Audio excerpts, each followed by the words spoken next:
venga tu reino, que sea lo que vos decís lo que ocurra sobre mí. Tenemos a Jesucristo como Señor. Que Dios lo está llamando a usted hoy.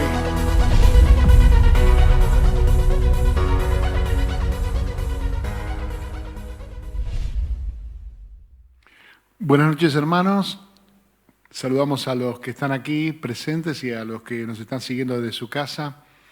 Nosotros, como todos los días lunes, tenemos nuestra reunión de la Fraternidad de Varones y estamos ministrando temas fundamentales para el liderazgo del varón. Particularmente por la experiencia de haber trabajado muchos años en crecimiento de las iglesias y viendo algunos sistemas que se están utilizando para que la iglesia crezca, he llegado a la conclusión de que no hay nada más efectivo que el sistema original, que es la familia. La familia es la célula de crecimiento de la iglesia y el líder natural de la familia establecido por Dios es el varón. Y si tenemos problemas en este tiempo son justamente por falta de liderazgo, por falta de varones que asuman su rol, por falta de conocimiento acerca de cuál es su responsabilidad. Y la semana pasada comenzamos hablando acerca de cuáles son esas limitaciones, limitantes que tienen los varones para poder alcanzar ese rol. Y comparamos el testimonio de Saúl y el testimonio de David, cómo Saúl fue un hombre que se limitó muchísimo en un montón de cuestiones y cómo David tuvo esa capacidad por medio del Espíritu de Dios de romper esos límites. Pero bueno, el tema de hoy es diferente. Hoy vamos a hablar de Josué y lo vamos a tomar a Josué como un ejemplo de lo que significa crecer en influencia. Si hay algo que el liderazgo es influencia. Las personas, digamos, que asumen posiciones de liderazgo o roles de liderazgo, lo hacen porque su influencia es positiva, su influencia es sanadora, su influencia mejora la calidad de vida de los que lo siguen. Y bueno, en este sentido podemos hablar de varias cuestiones que están claramente evidenciadas en Josué. Vamos a leer primero un pasaje que está en el libro de Josué, capítulo 1, verso 16, que es la respuesta que hicieron los líderes de Israel al liderazgo de Josué. Dice, entonces respondieron a Josué, diciendo, nosotros haremos todas las cosas que nos has mandado e iremos a donde quiera que nos mandes. De la manera que obedecimos a Moisés en todas las cosas, así te obedeceremos a ti, solamente que Jehová tu Dios esté contigo, como estuvo con Moisés. Cualquiera que fuere rebelde a tu mandamiento y no obedeciere a tus palabras en todas las cosas que le mandes, que muera, solamente que te esfuerces y sea valiente. Vamos a ponernos un poquito en contexto y a ver si me relajo un poquito. Estoy un poquito nervioso porque es la primera vez que estamos saliendo al aire con el grupo de los varones. Josué es un líder emergente después de 40 años de que los israelitas fueron sacados de Egipto por mano de Moisés y bajo el liderazgo de Moisés, habiendo sufrido innumerables problemas en ese peregrinar de 40 años en el desierto, que no era el propósito original de Dios, sino que por haber tentado a Dios en tantas oportunidades se desviaron y entretuvieron su camino. Vemos a Josué ir tomando un papel protagónico en el liderazgo de Israel casi desde el principio. Hay una historia donde claramente se ilustra una batalla que el pueblo de Israel está peleando y no era Moisés el que estaba al frente del ejército, sino que era Josué el que estaba al frente del ejército y Moisés orando, intercediendo por él en un monte alto, mirando el lugar de la batalla, y acompañándolo a Moisés, Aarón y Hur. Y la historia cuenta que cuando Moisés levantaba los brazos, Josué triunfaba en la batalla, pero cuando Moisés bajaba los brazos, el enemigo de Israel prevalecía. Entonces se pusieron de acuerdo, Aarón y Hur, para sostener los brazos de Moisés y entonces tuvieron la victoria en la batalla. Pero ¿quién tuvo la victoria en la batalla? La tuvo Josué. Fue él el que estaba al frente del ejército. Está bien, los otros oraron, sostuvieron los brazos del líder y prácticamente se llevan el protagonismo de la historia, pero el que puso el cuerpo en esa batalla no fue ni más ni menos que Josué. Así que él empieza a tomar un protagonismo importante. También lo vemos a Josué y a Caleb como protagonistas en el episodio que cuenta la palabra de Dios cuando Moisés envía a los espías, envía 12 espías, un príncipe de cada tribu a ver el territorio que van a conquistar, el de la tierra prometida, y cómo ellos vienen con un informe de lo que han visto. Bueno, hay detalles, por ejemplo, ellos dan realmente un informe positivo acerca de la calidad de la tierra, ¿no? Es una tierra donde fluye leche y miel, una tierra fértil, una tierra donde ellos trajeron un racimo de uvas en un palo que entre dos lo tuvieron que traer del tamaño enorme que tenían los frutos que crecían en esa tierra. Así que todo era favorable. La tierra verdaderamente era buena, pero claro, estaba ocupada. Y al estar ocupada por los cananeos, por los pueblos que ocuparon ese lugar después de que la familia de Abraham, los descendientes de Abraham, esas 70 personas que entraron con Jacob en Egipto, dejaron esa tierra a merced de los cananeos, bueno, tenían que luchar para volver a retomarla, para volver a conquistarla. Y habían recibido una palabra de parte de Dios, pero sin embargo, cuando volvieron, 10 de los príncipes dieron un informe negativo. Y solamente Josué y Caleb tenían un informe positivo, pero no era un informe distinto, no era que habían visto cosas diferentes, habían visto la misma tierra, habían visto el mismo fruto y habían visto los mismos moradores de la tierra, pero había en ellos, dice la Biblia, un espíritu diferente por el cual ellos pudieron verlos con los ojos de la fe y entender que más allá de los obstáculos que hubiera para conquistar esa tierra, si era la voluntad de Dios que ellos la tuvieran, la iban a tener. Así que cuando volvieron, y tal vez acá puedo meter un párrafo personal, una cuestión que a mí me parece, ellos dieron un informe negativo, 10 de ellos, hicieron decaer el corazón del pueblo. Eso es lo que dice la Biblia. Estoy tratando de ir rápido y acelerando y entendiendo el proceso. Para mí personalmente, haciendo una lectura de lo que ocurrió, creo que ahí hay una falla, hay un error de Moisés.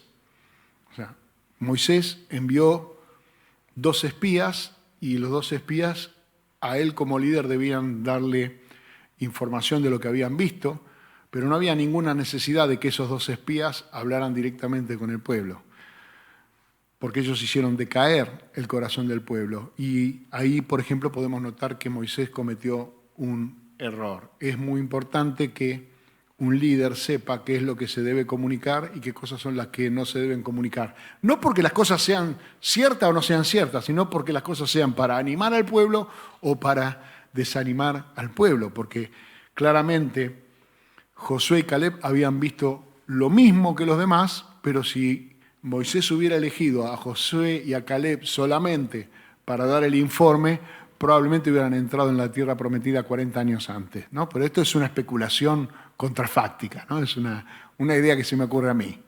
Ahora y con el diario del lunes, todos sabemos que se podía haber mejorado eso. Decimos el diario del lunes porque es una costumbre de que el equipo juega el domingo y el lunes todos sabemos cómo debería haber formado después de que sabemos el resultado. Pero sabiendo el resultado, entendemos que tal vez fue un error. En este error, nosotros, por ejemplo, podemos hacer una pequeña reflexión. ¿Qué información consume como varones, como padres de familia, nuestra familia? ¿De quién se informa? ¿Quién les da a las personas que están a nuestro cargo el parecer de las cosas que son buenas o son malas, correctas o que son incorrectas? Un tema de reflexión para que de alguna manera no perdamos de vista la influencia de los medios. Amén. Pero bueno, vamos más adelante. Evidentemente, Josué tuvo un desarrollo en su ministerio completamente diferente al que tuvieron el resto de los príncipes de Israel, y estuvo basado, en un breve resumen, en cuatro cosas que vamos a pasar a detallar. La primera estaba basada en la relación entre Josué y su mentor.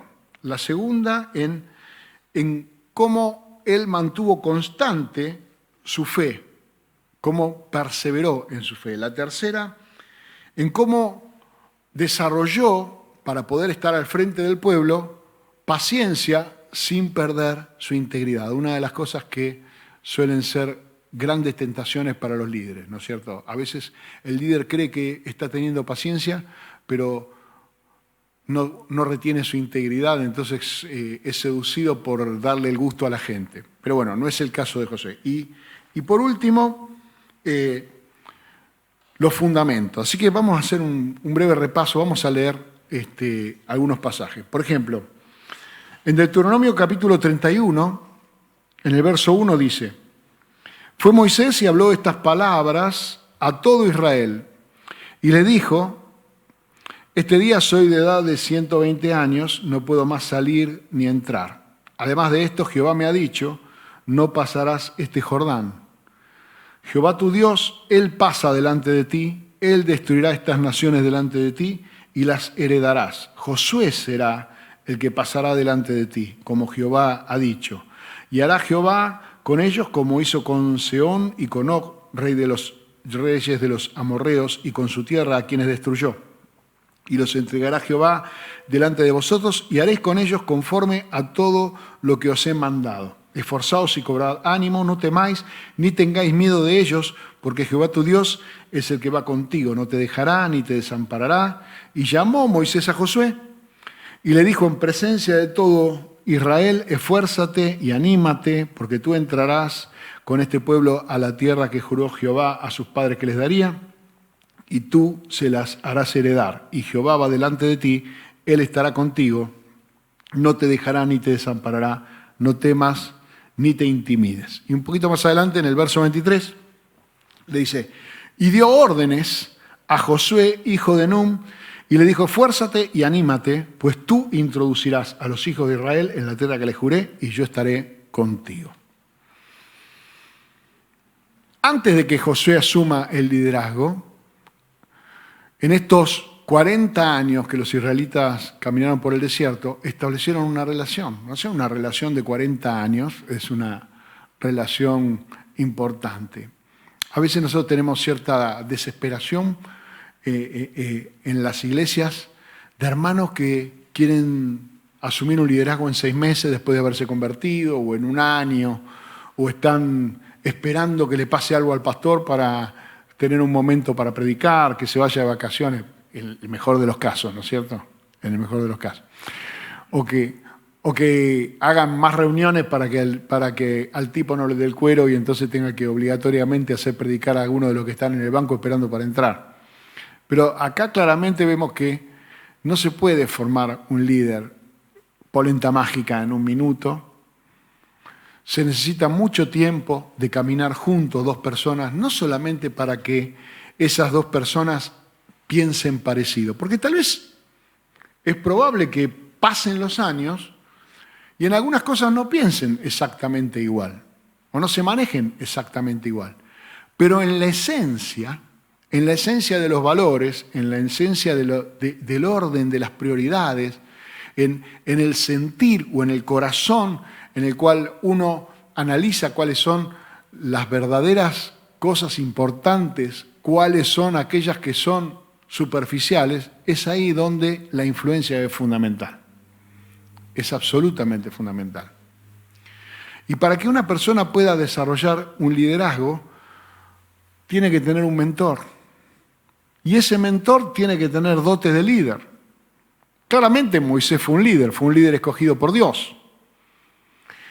Él había sido educado, Moisés, en la cultura de los egipcios, después de 40 años de haber sido vivido como un egipcio, haber sido tratado como el nieto del faraón, es desterrado y pasa 40 años en el exilio y su principal ocupación era pastorear las ovejas de su suegro, ni siquiera tenía Moisés ovejas propias, así que lo tuvo todo, después no tuvo nada, y cuando llegó el momento en el cual parecía que, bueno, a los 80 años de edad, como dicen algunos, ya estaba doblando el codo para llegar a la meta, ahí es donde Dios le da la comisión, ahí es donde se produce el llamado de Dios. Así que si había un hombre que tenía la capacidad de entender lo que era tenerlo todo, lo que era no tener nada y lo que era en el momento en el cual uno pensaba que ya no tenía más futuro por delante, que tenía más pasado que futuro, recibir una comisión de parte de Dios, ese hombre era Moisés, para que él dependiera pura y exclusivamente de su relación con Dios y observando el tipo de liderazgo que ejercía Moisés, al cual la Biblia describe como un hombre manso, más manso que cualquier otro hombre que haya estado en la tierra, significa obediente, manso significa obediente.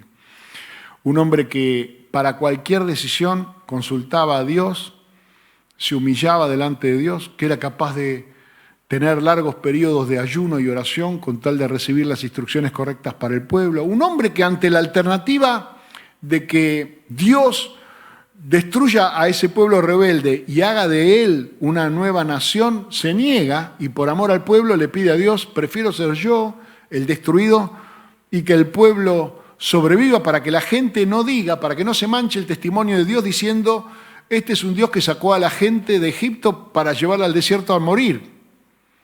O sea, siempre poniendo a Dios en primer lugar y en segundo lugar al pueblo. La única vez que Moisés mete la pata es cuando expresa su carácter como si fuera de parte de Dios, como si Dios estuviera enojado con el pueblo, en un momento donde Dios no estaba particularmente enojado con el pueblo, sino que Dios tiene una constancia de carácter. Y bueno, eso lo limitó o lo privó de poder entrar en la tierra prometida. No hay nada más importante para una persona que pretende obtener una relación intensa con Dios que acepte los no de Dios. Porque no hay nada más imposible de revertir que un no de Dios. O sea, cualquier cosa, digamos, si está en el carácter de Dios, la vamos a hacer mañana o más tarde o más temprano, en algún momento se va a cumplir. Pero cuando Dios dice que no a algo, Moisés no entras en la tierra prometida y él seguir liderando al pueblo y seguir llevando al pueblo con el mismo ánimo y con la misma voluntad y con la misma vocación, sabiendo que todos ellos iban a entrar y él no, eso demanda una abnegación, eso demanda negarse a sí mismo, que es una de las características principales de un buen líder, una persona que es capaz de negarse a sí mismo, de privarse a sí mismo de sus beneficios personales para favorecer a aquellos que están siendo liderados por él. Y ese era Moisés. Ese era Moisés. Tenemos en la Biblia algunos ejemplos de personas que tuvieron que recibir una negativa de parte de Dios. Lo tenemos David. David quería construir el templo. Y David, todo lo que hacía David, menos obviamente cuando metía la pata, era siempre aprobado por el pueblo. De hecho, David habla con el profeta y le dice, voy a construir un templo para el Señor, porque ya hemos conquistado todos los límites. Y el profeta le dice, adelante, porque todo lo que viene a tu corazón, dale nomás, ¿no? El profeta estaba muy, de alguna manera, consustanciado con la forma de David de adorar a Dios, de buscar a Dios y el respeto, más allá de que era un hombre que había cometido errores, ¿no? Todos estos hombres eran sujetos a pasiones, todos estos hombres eran hombres cometedores de errores. El único perfecto es el Señor Jesucristo. Ahora, el profeta se va a la casa después de haberle dicho a David que le diera para adelante para construir el templo, y cuando está en su casa y cuando está metido en su cama para dormir, Dios se le aparece al profeta y le dice, tenés que ir a decirle a David que no me haga el templo porque no quiero. No quiero que lo haga él. Y ahí vemos también el profeta, bueno, allá le dije que sí, ahora le tengo que decir que no. Bueno, pero el profeta habla de parte de Dios, así que no es. Cuando Dios dice que sí, es sí, cuando Dios dice que no, es no. Y cuando hay una diferencia entre lo que dice Dios y lo que dice el profeta, la culpa no es de Dios. Amén. Digo, porque a veces algunos se basan en la palabra de algún profeta como que Dios ahora está obligado a cumplir lo que el profeta dice. Acá tenemos un ejemplo concreto que un profeta dice algo y Dios dice otra cosa. Amén. Como cuando David fue elegido. El profeta vio a los hermanos y pensó que esos eran los hombres que Dios había elegido para rey. Y sin embargo se equivocó. Entonces le dijo, no, mira, vos estás mirando su apariencia y yo miro el corazón. Así que un profeta se puede equivocar. Un profeta puede tener carne. Un profeta puede ser obediente a Dios, como Elías, y elegir a Eliseo como su sucesor. O un profeta puede ser cabezón como Eliseo y elegir a Giesi como su secretario y meter la pata. Entonces, cuando Dios dice que no, es no. Cuando Dios le dice al apóstol Pablo que se conforme o se considere que su gracia es suficiente, es porque Pablo le estaba pidiendo algo que estaba fuera de la voluntad de Dios. Amén. Y sin embargo, Pablo lo acepta. De esos hombres que saben negarse a sí mismos, de esos hombres que saben aceptar el no de Dios, de esos hombres que tienen una espiritualidad inquebrantable porque su fe no está basada en los triunfos, sino que su fe sigue permaneciendo constante a pesar de las negativas de Dios, a pesar de que Dios te diga, no, mira, no voy a hacer esto. De esos hombres, digamos, son los que se nutre un verdadero liderazgo. Un padre de familia debe aprender a decir que sí, pero también debe aprender a decir que no. Porque si dice todo que sí, entonces no lidera. Simplemente es una persona que está ahí decorativamente para aprobar cualquier idea que venga de cualquier lado. Así que tenemos que aceptar que Dios dice que no y tenemos que aceptar líderes que dicen que no. Y Josué se crió, por llamarlo de alguna manera, o se formó en la relación con un hombre que como un ejemplo de obediencia y de mansedumbre sabía aceptar los no de Dios. No que no le haya insistido, ¿no? David, por ejemplo, no le insistió a Dios. Cuando le dijeron que no construya el templo, no dijo nada. Pablo dice en la Biblia que oró 3 veces. 3 veces le he pedido a Dios que me quite este aguijón y él me dijo, bástate mi gracia. Moisés, en un determinado momento le pide a Dios, déjame entrar a la tierra prometida, dale, que ahora nos estamos llevando mejor. Y Dios le dijo, no me hables más de esto. Esa clase de hombres somos los que estamos necesitando tener. Gente que sea capaz de repente decirte algo que no y que no esté todo el tiempo poniéndote la zanahoria adelante. En esa relación que tenía Josué con Moisés, Josué fue formado. Fue formado para tomar decisiones. Decisiones de conquista, decisiones de repartir la tierra con justicia. Decisiones de repente, por ejemplo, darle heredad a una familia donde ya no había varones para recibir la heredad y tomar la decisión de que las mujeres de esa familia hereden igualmente como los varones. Decisiones de aceptar la locura de destruir la ciudad de Jericó, caminando y tocando la trompeta, ¿me comprende? Porque una cosa es derrotar una ciudad con cañones y otra cosa es caminando alrededor y tocando la trompeta. O sea, hay que ser una persona que esté muy consustanciada con el poder de Dios y eso él lo había visto a través de Moisés. Él había visto cómo Moisés oraba y permanecía siempre en oración para que los cielos estuvieran guardados por la nube, por la columna de fuego, para que recibieran el maná todos los días, para que el mar rojo se abra. Así que era un hombre que tenía esa experiencia. Si alguien en su casa piensa que puede llegar a una posición de liderazgo sin haber tenido un mentor, un tutor, alguien que habiendo pagado precio, que habiendo pagado los derechos de piso, no le pueda facilitar el camino, lamentablemente tendrá que pagar él mismo sus propios tropiezos, sus propios derechos de piso, cuando en realidad lo que nosotros buscamos es ser una plataforma.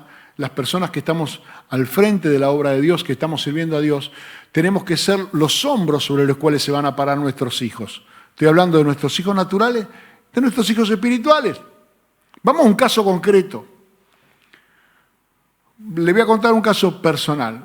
Mi familia, cuando yo nací, no teníamos vivienda. Nosotros vivíamos en una habitación que alquilábamos a una tía de mi papá, donde vivían muchas familias, y en una pieza vivíamos nosotros 4.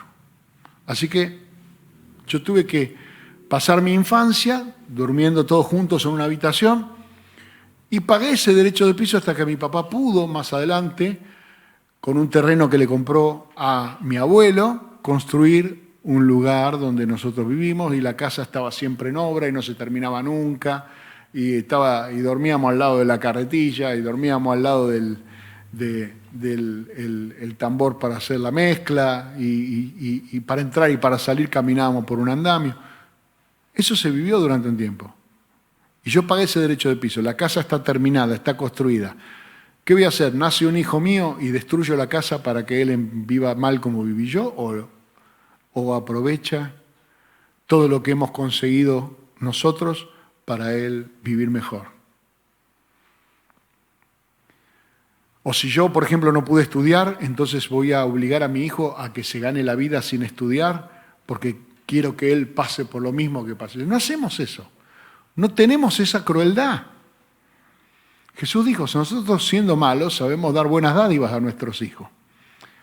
Un verdadero padre espiritual, un verdadero mentor, es una persona que te ahorra un montón de dolores de cabeza, es una persona que te ahorra el pago de un montón de derechos de piso, el sufrimiento es menor, tal vez tendrás otros desafíos, pero por lo menos aquellas victorias que el mentor ya obtuvo, no las tendrás que volver a luchar, no las tendrás que volver a pelear.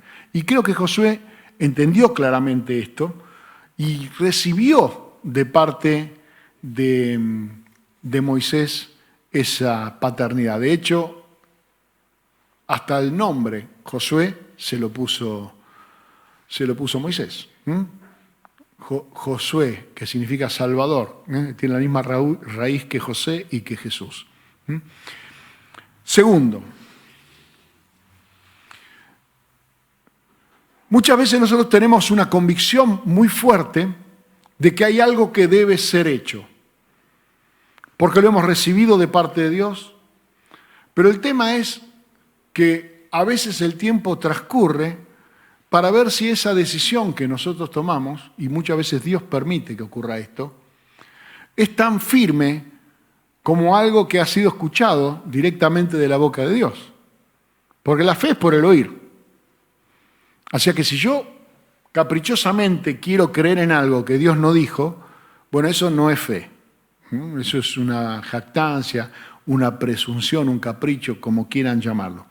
Pero si yo estoy escuchando que Dios me ha dicho algo, que yo creo haber recibido un mensaje de parte de Dios, y ese mensaje es algo que se desarrolla, digamos, genera una esencia espiritual en mí, una fe, una certeza, una constancia. La fe es, primeramente, creer. En segundo lugar, es buscar que lo que hemos creído se concrete. Y en tercer lugar, es ser fiel. Porque es necesaria la paciencia, dice en el libro de Hebreos, para que habiendo hecho la voluntad de Dios, recibamos las promesas, ¿no es cierto? Si no me equivoco es Hebreos 10:35. Es necesaria la paciencia. Y vemos en Josué que Josué, vamos a leer, por ejemplo, dice en Números 14:9. Por tanto, dice Josué al pueblo, no seáis rebeldes contra Jehová, ni temáis al pueblo de esta tierra, porque nosotros los comeremos como pan. Su amparo se ha apartado de ellos y con nosotros está Jehová, no temáis. Él tenía la certeza de que ellos iban a conquistar esa tierra. En el capítulo 18 del libro de Josué, ya al final de los días de Josué, Josué le dice al pueblo de Israel: ¿hasta cuándo seréis negligentes para venir y poseer la tierra que os ha dado Jehová, el Dios de vuestros padres? Es decir, mantuvo constancia en su convicción.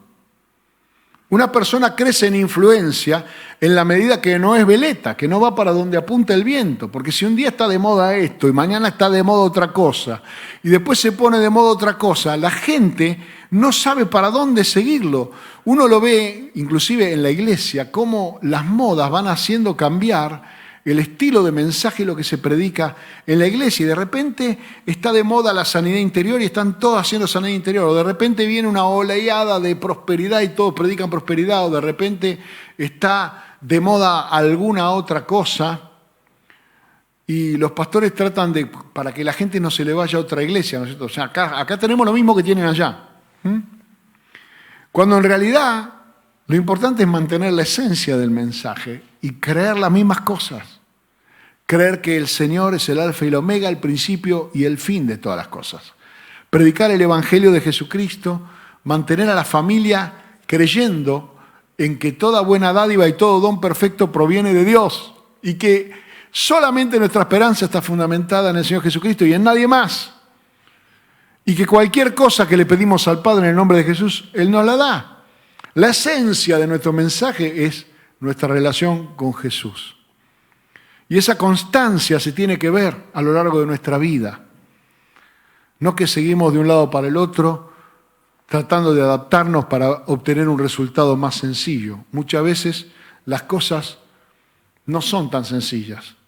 ¿Cuántos años tuvieron que esperar Josué y Caleb para obtener lo que se les había prometido? 45 años. Sin embargo, permanecieron.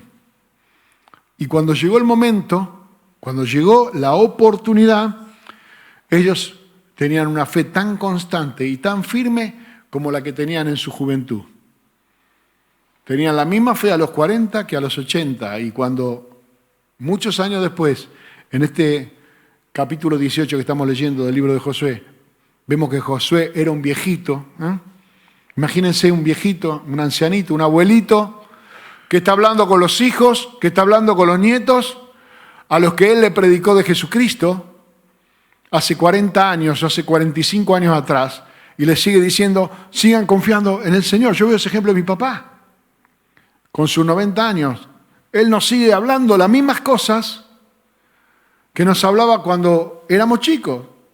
Que hay que confiar en el Señor, que hay que disfrutar de la gracia del Señor, que hay que creer, que hay que orar. Y así como yo lo he visto a lo largo de toda su vida, orar por las cosas más elementales, todavía hasta el día de hoy sigo viéndolo hacer lo mismo. Y ustedes son testigos que él sigue manteniendo esa fe inquebrantable. Bueno, él en ese aspecto, en el aspecto de orar, en el aspecto de esperar en el Señor, en el aspecto de interceder, es un mentor para nosotros. Es una persona que con su relación nos alimenta nuestra fe. Amén. Así que una de las características, dijimos entonces, es la relación con el mentor. La segunda es la constancia, la perseverancia en las convicciones. Una persona que no cambia de idea, que no está, digamos, esperando a ver cuál es la última moda para cambiar de idea. Número 3, un líder que crece en influencia, sí o sí tiene que desarrollar paciencia, porque no todas las cosas reaccionan de la misma manera. Así como un pastor tiene que tener paciencia porque hay oveja más rápida que la otra y él es pastor del rebaño y no de la oveja rápida. O sea, no es pastor del correcamino. y se va con la rápida y a las otras las deja atrás, sino que tiene que tener una constancia. Así también en la iglesia del Señor y en la familia, nosotros tenemos que entender que aún entre nuestros hijos pueden haber cosas que algunos la desarrollen más rápido y otros más lento. Por ejemplo, la salvación. De repente uno de la familia entrega su vida al Señor Jesucristo por influencia de su padre y el otro está más rebelde o está pasando por una etapa de la adolescencia difícil y demás. No estoy buscando una justificación porque de hecho no la hay, sino una realidad, la lectura de una realidad. Y tenés que ser padre de todos y tenés que tener paciencia con todos. Y de repente hay un hijo que te saca canas verdes, bueno, y algunos te hacen caer el pelo. Pero tenés que ser paciente. ¿Por qué? Porque la única manera de que haya un respeto, una influencia, es que también exista esa capacidad de mantener firme la esperanza con expectativa, aunque demore, aunque tarde. Nunca la paciencia es resignación. De repente, a veces escuchamos que la gente que desconoce el significado de la palabra la usa de esta manera. Dice, bueno, paciencia, yo soy así que bueno, paciencia, aguantátela. No, está bien, paciencia y aguante sí son sinónimos. Aguante es paciencia, pero no significa que te resignes, sino significa que sigas teniendo expectativa de que va a suceder, que aunque tarde, ciertamente se cumplirá. Amén. Y así que lo vemos en Josué. Josué fue preparado por Dios para tener este carácter. Fíjese lo que dice en Josué 1:5. Nadie te podrá hacer frente en todos los días de tu vida. Quiere decir que lo iban a intentar. ¿Cuántas veces lo intentaron con Moisés? La rebelión de Coré, la murmuración de Miriam y Aarón, el becerro de oro, el negarse a subir al monte con él, los israelitas, y pedirle, no, la relación que la tengas vos con Dios, nosotros. El pueblo que quería comer carne porque el maná no les gustaba, y tantas cosas. 10 veces, dice en 1 Corintios 10, dice, me tentaron hasta 10 veces, ¿no? Sin embargo, Moisés tenía paciencia, tenía aguante. Bueno, eso evidentemente le iba a pasar a Josué. Entonces Dios le advierte y le dice, nadie te podrá hacer frente en todos los días de tu vida. Como estuve con Moisés, y vos lo viste, como yo lo banqué a Moisés, como yo lo apoyé a Moisés, como yo lo respaldé a Moisés, así estaré contigo. No te dejaré ni te desampararé. Esfuérzate o fortalécete, sería tal vez, y sé valiente, porque tú repartirás a este pueblo por heredad la tierra de la cual juré a sus padres que la daría a ellos. Solamente esfuérzate y sé muy valiente para cuidar de hacer conforme a toda la ley que mi siervo Moisés te mandó. No te apartes de ella, ni a diestra ni a siniestra, para que seas prosperado en todas las cosas que emprendas. Nunca se apartará de tu boca este libro de la ley, sino que de día y de noche meditarás en él, para que guardes y hagas conforme a todo lo que en él está escrito, porque entonces haré prosperar tu camino y todo te saldrá bien. Mira que te mando que te esfuerces y seas valiente, no temas ni desmayes, porque Jehová tu Dios estará contigo donde quiera que tú vayas. Vivimos en un tiempo en el cual la iglesia siempre está esperando que pase algo grande. Algo grande viene, porque en el 2001 iba a venir un avivamiento y ahora, cuando se pase la epidemia, se viene otro avivamiento. Hermano, las cosas no necesariamente tienen que pasar explosivamente, porque no todo lo que es espiritual es necesariamente espectacular. Hay cosas que se desarrollan en un periodo de tiempo que no es el que manejamos nosotros, sino que se maneja Dios, porque tal vez no estamos nosotros en condiciones. Tenemos aquí al pueblo de Israel que salieron de Egipto y habían sido esclavos durante 430 años. Sabemos que ellos entraron como una familia a Egipto en un tiempo de sequía, en un tiempo donde había hambre, Y el primer año, para poder comer ellos vendieron sus ganados, sus ovejas, sus cosas. En el segundo año, como ya no había más nada que vender, vendieron sus tierras, las que tenían cuando entraron a Egipto. En el tercer año, como ya no tenían tierra para vender, se vendieron ellos a sí mismos como esclavos. O sea que ellos eran esclavos porque ellos se habían vendido. Es decir que desde el punto de vista legal, los egipcios tenían derecho a someter a los israelitas a la esclavitud porque ellos se habían vendido.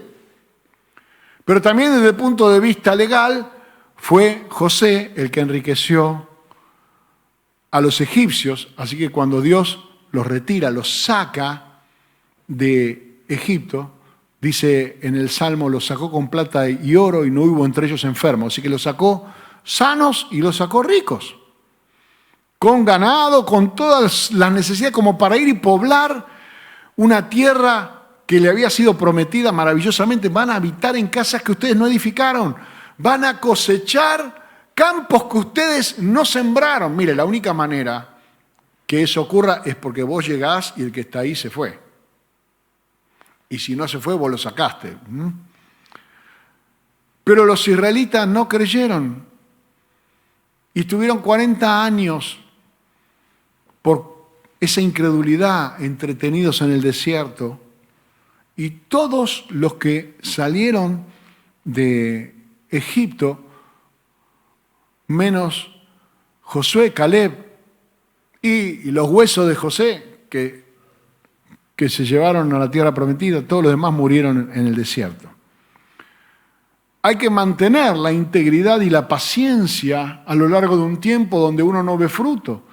Porque una cosa es estar 7 años en el desierto. Otra cosa es estar 20 años en el desierto. Otra cosa es, a ver, vamos a traerla al día de hoy. Una cosa que yo te diga que esta cuarentena va a durar 15 días.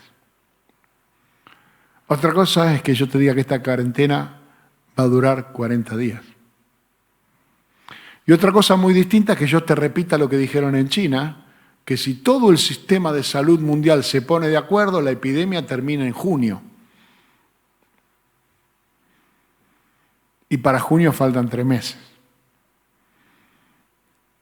Y otra cosa que te llegue una noticia del exterior y que diga que pacientes que habían sido declarados sanos, que ya se habían curado, recayeron. Y que este virus tiene la particularidad de que da posibilidades de recaída. Entonces, si no desarrollamos una paciencia y retenemos la integridad, seguimos siendo las mismas personas, aunque las cosas salgan bien o tarden en salir bien. Entonces no estamos en condiciones de liderar. Porque eso es lo que pasa con una familia. De repente tenés un problema, te quedaste sin trabajo y tus hijos ven que vos estás yendo a buscar, que estás tratando de... y pasa una semana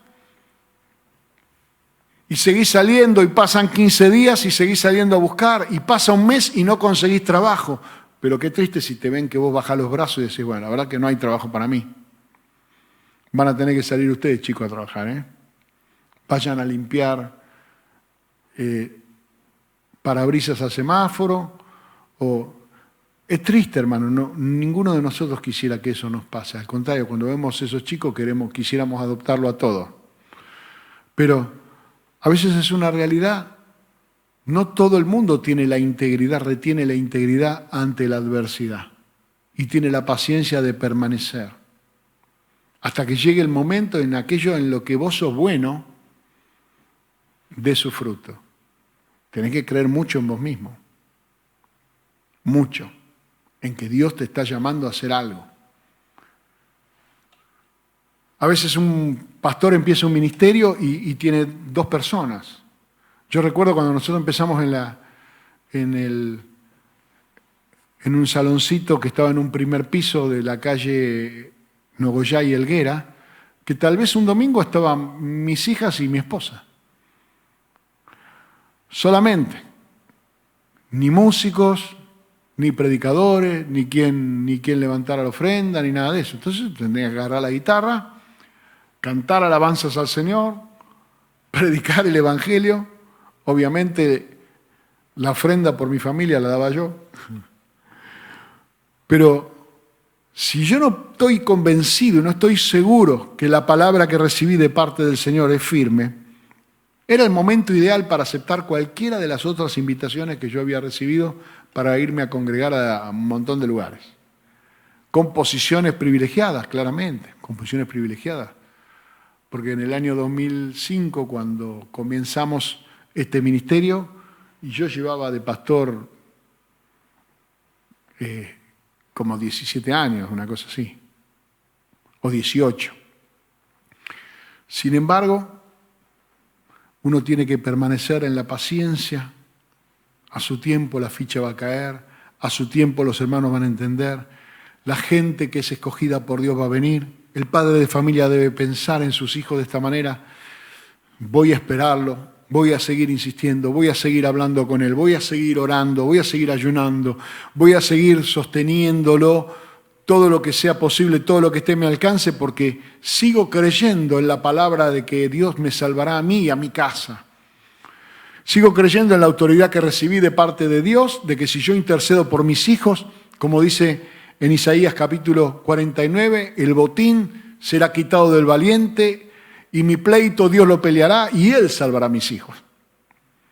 Tenés que tener la palabra en tu corazón para mantenerte firme y creer que aunque todas las circunstancias parecen indicar lo contrario, Dios va a cumplir con su promesa. Y eso es lo que hizo Josué. Y esa es la clase de líder que tiene influencia, no una persona que cambia de idea todo el tiempo, sino una persona que durante muchos años retiene su integridad con paciencia. Y por último, un líder tiene que tener fundamentos. Es una persona que razona, es una persona que puede dar cuenta de lo que piensa y los demás pueden entender por qué él piensa de esa manera.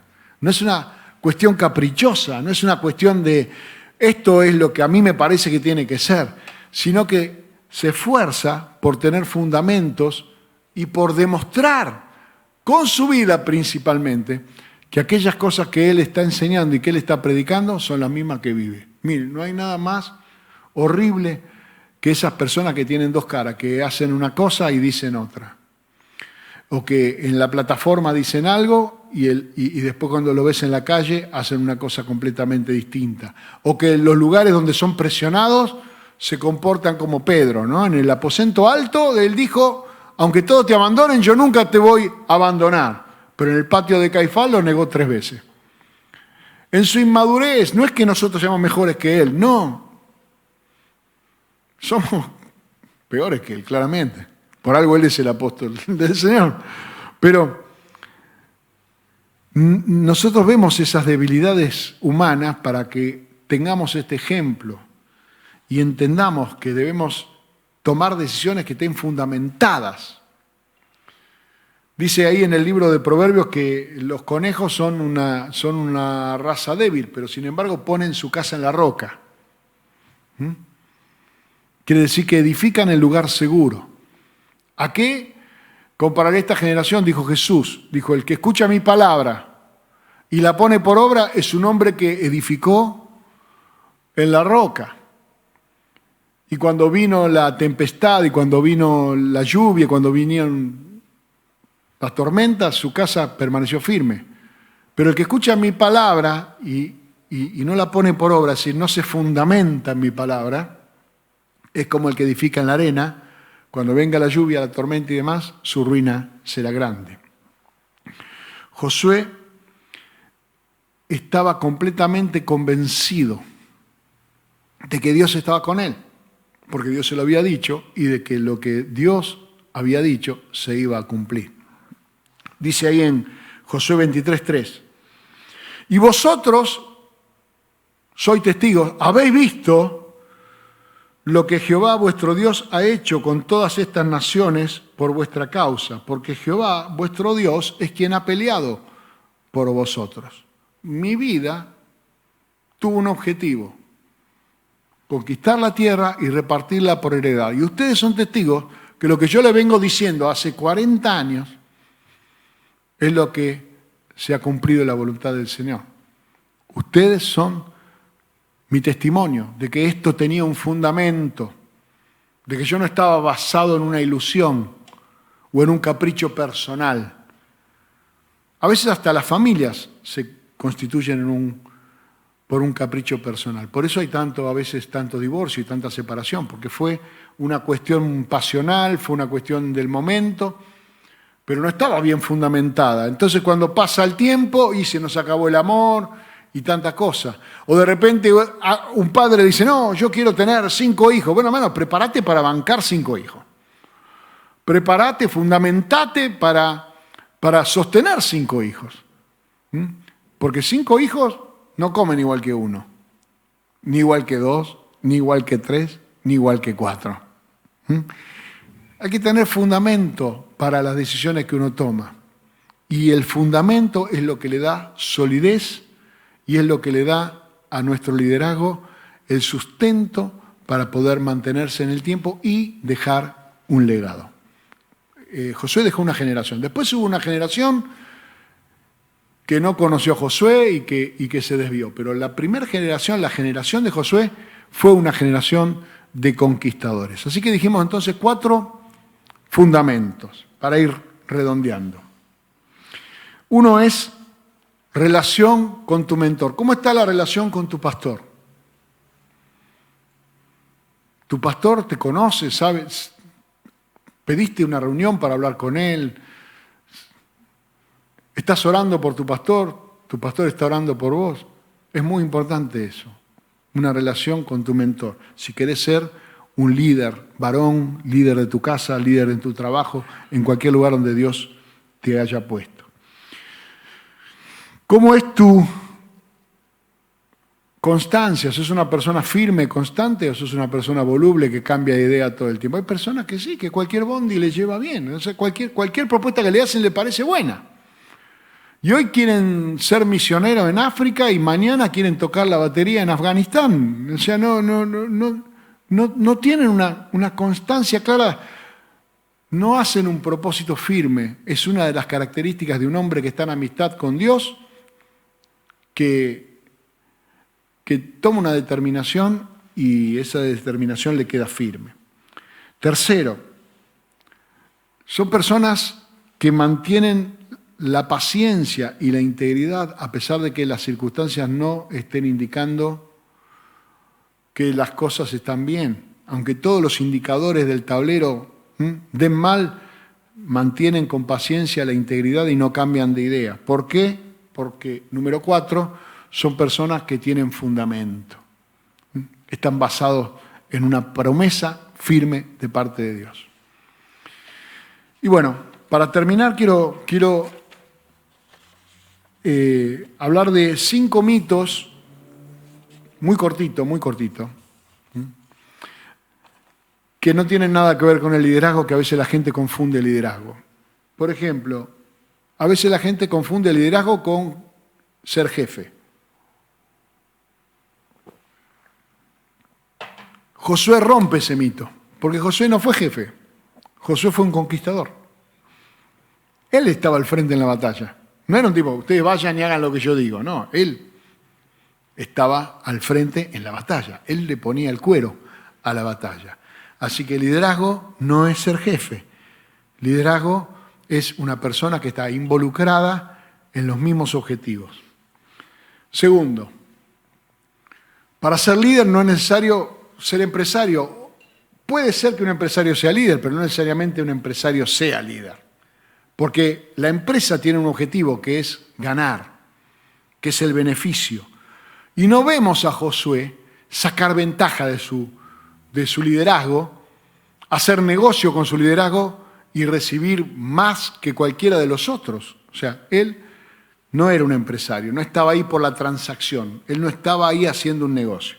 Tercero, muchas veces la gente dice, no, los líderes son los pioneros, los que abren brecha, los punta de lanza. Uy, se lo he escuchado tanto en la iglesia, hay que ser punta de lanza. Hermano, Moisés fue el pionero. El punta de lanza fue Moisés. Josué fue segundo. Hay que ser un buen segundo para llegar algún día a ser un buen primero. No es necesario que seas el primero, el primer misionero, el que se comen los indios. No, puede ser el segundo y plantar la iglesia. Es decir, es importante que entiendas que no necesariamente tenés que ser el primero.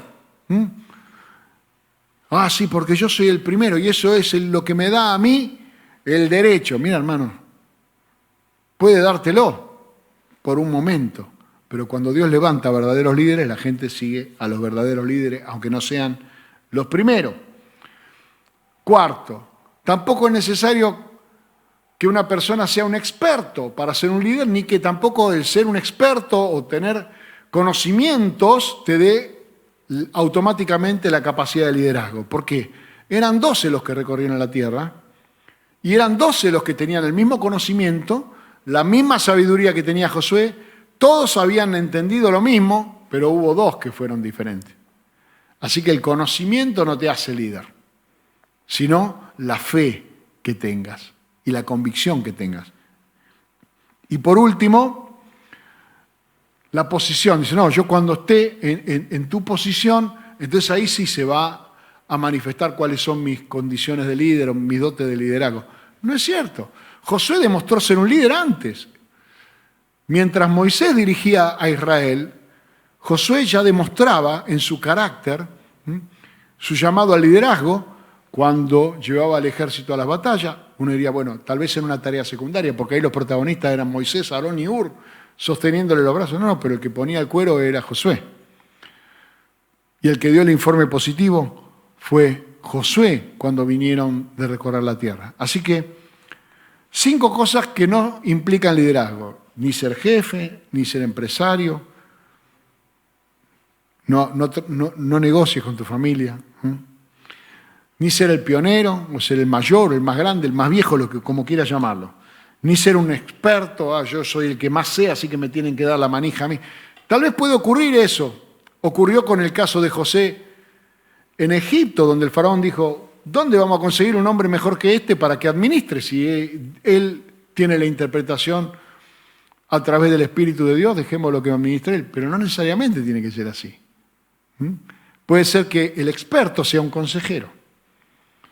David aparentemente no era experto en casi ninguna cosa, más que tal vez en construir instrumentos musicales y en componer canciones y en criar ovejas, pero tenía consejeros. Y los consejeros eran importantes alrededor de David.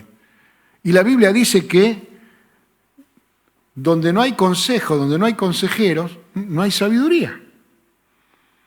Así que es importante que pensemos, bueno, yo no soy un experto, yo no tengo los 48 años de seminario, yo no soy, no me leí toda la enciclopedia británica, no hace falta eso. Hay que asumir el rol y hacerse aconsejar y buscar el conocimiento que uno no tiene. La mujer virtuosa dice por ahí, por el Proverbio 31, busca su pan de lejos, es decir, que el alimento no está al alcance, tal vez hay que ir a buscarlo. Bueno, así también una familia, una iglesia, necesita ir a buscar eso que no tiene, traer a esa persona que no tiene y aprender, pero eso no pone en riesgo el liderazgo. ¿Por qué digo esto? Porque algunos malos líderes, cuando ven a alguien que sabe más que él, le quieren hacer sombra, lo quieren opacar, no sea que este tipo, digamos, se lleve al pueblo opuesto. Entonces eso no debe ser así. Y de repente, si sos un padre que no estudiaste y tu hijo es abogado y el otro es médico, escuchalo, que de medicina y de derecho saben más que vos. Por ahí de ser padre no. Tenés muchas cosas para enseñarle, porque tal vez el tipo que se quedaba ahí de noche despierto cuando ellos tenían fiebre eras vos. Así que de ser padre vos sabés. Pero si te explican cuestiones de derecho y el tipo es abogado, perfecto, no pone en riesgo tu liderazgo. No, mira, acá se hace lo que digo yo. Por favor, seamos inteligentes en eso. Y la posición. No estemos esperando que nos den un título, que nos den un manto. Hoy le encanta a la gente. Veo algunos, le tiran una botella de aceite en la cabeza, le ponen un manto, le imponen en la mano 400 personas. Y el tipo no le predicó, no le dio un tratadito en la esquina a nadie nunca. O viene con un título. La posición no hace al liderazgo. El carácter hace al liderazgo. Y el síntoma más importante de que una persona, o la característica más importante de una persona es un líder, es la influencia. Amén. No sé si hubo preguntas, si hubo gente que nos consultó alguna cosa. Si hubiera alguna pregunta interesante, tal vez puede ser enriquecedora para el resto de los que nos están siguiendo. ¿Tenemos? ¿No tenemos? Bueno, entonces oramos. Damos gracias a Dios por haber participado de este momento y enviamos de aquí, los que estamos aquí, una bendición para el que está en su casa, para que no tenga miedo en este tiempo, que se fortalezca en el Señor y que en la fe en el Señor Jesucristo pueda ser libre, pueda ser sano. Padre, en el nombre de Jesús, bendecimos a este grupo de valientes que vinieron hoy. Vinimos, Señor, guardando todas las disposiciones de las autoridades.